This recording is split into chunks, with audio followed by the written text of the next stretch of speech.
Totally. I do have another a question for you. So we surveyed some of our subscribers to get a sense for just what are some of the top questions that they have when they're looking for a CRM. Many of them have either recently been through the whole CRM RFP process.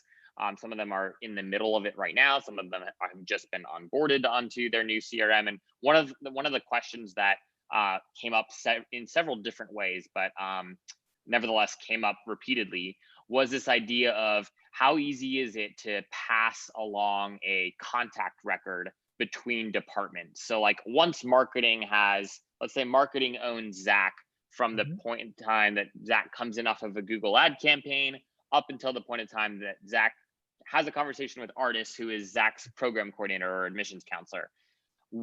How easy is it to like hand off a record or hand off a prospective student from one department to another? Can you just talk a little bit about how that works in Element? Yeah. So the um, in Element, there is one pool of students.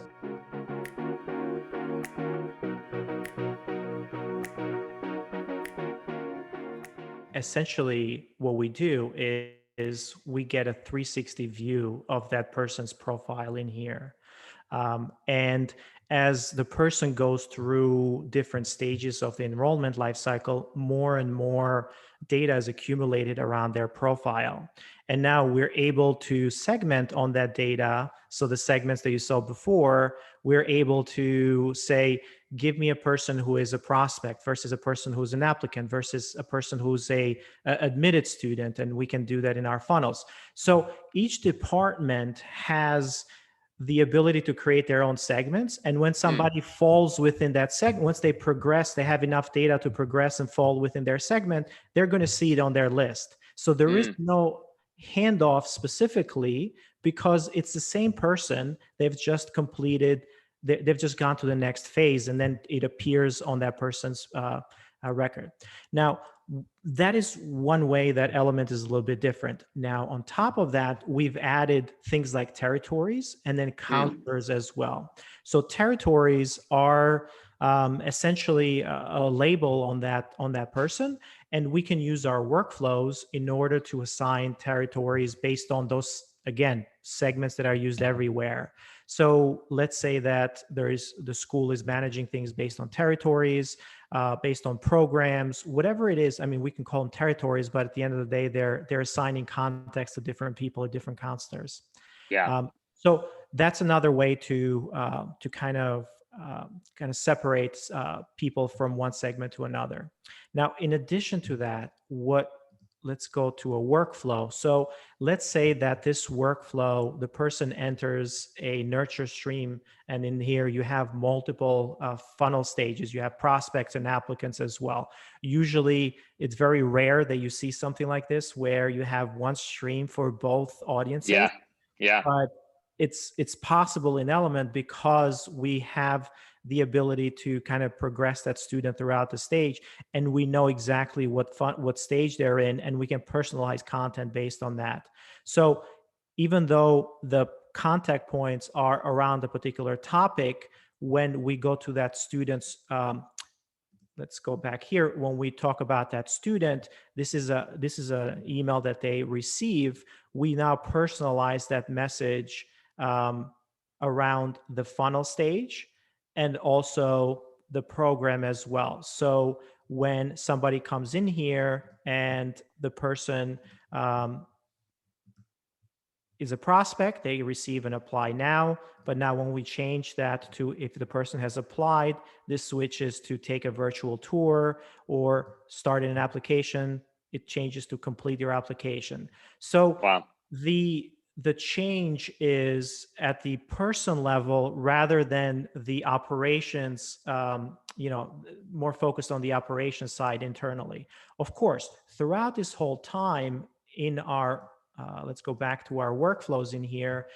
What we can do is we have the ability to automate and not only send communications, but also create different tasks for and assign them to individual counselors. So this is how you would hand off perhaps at point X when the person has submitted an application or has started an application, create a task that will it's a phone call task, and it's due 2 days after, and it's assigned to counselor X, right? And Yeah. then now once that counselor you know takes a look at that, it's assigned to that specific person, and they can go in. Let me see if I can pull that up here.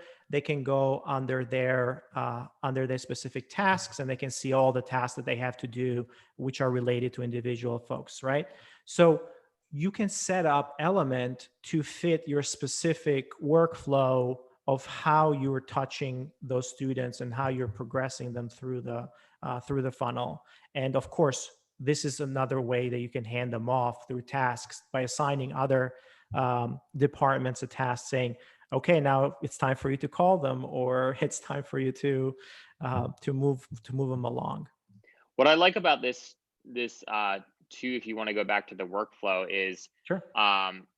I would imagine, again, you would know much better than me, but that this sort of it is, rare to see sort of one workflow have both prospects and applicants sort of enrolled in it. And it's impressive to note that there are, the ability to kind of personalize at the level of a CTA or at the level of copy based off of like where somebody is at in the pipeline is impressive in its own right. But what I think is like especially interesting about this is, let's say Zach, right? Let's say I'm your ideal applicant, and you are like, I've applied and I'm looking good. It's looking like I'm going to enroll. I have all the credentials that schools want. I'm their ideal candidate. What's cool is you can, it would seem very easily and quickly, like maybe I start my application after E04 or whatever that email is, Right. right? You can then go and look back and say, how did Zach interact with those first 3 emails? And Exactly. then what can we understand based off of his behavior? If we want more people like Zach, how do we Exactly. just like go back through his timeline and better understand how he responded to these communications, and what can we learn from that?